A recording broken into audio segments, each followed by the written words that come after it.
mandou pedir. Delmiro morreu calado dentro do seu paraty.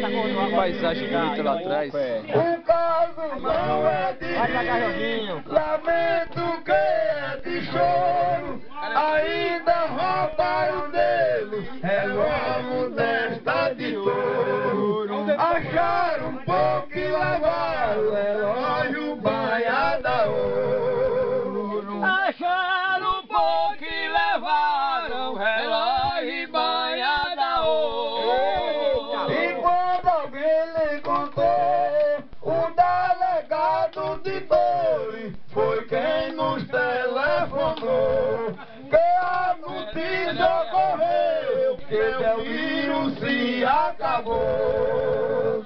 Que a notícia saiu, que Delmiro se acabou. E todo mundo chorou. Vou explicar pra vocês. O vereador lamenta tudo que Delmiro fez. Trabalho de 4 anos foi feito em 4 meses. Trabalho de 4 anos e foi em 4 meses. Vou explicar pra vocês da poesia futura. Foi tristeza pra família dessa linda criatura.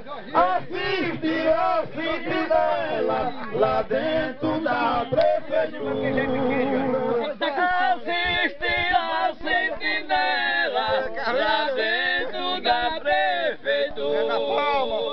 A gente não tem grandeza, foi falecer companheiro, que vai deixar na história ao Nordeste brasileiro.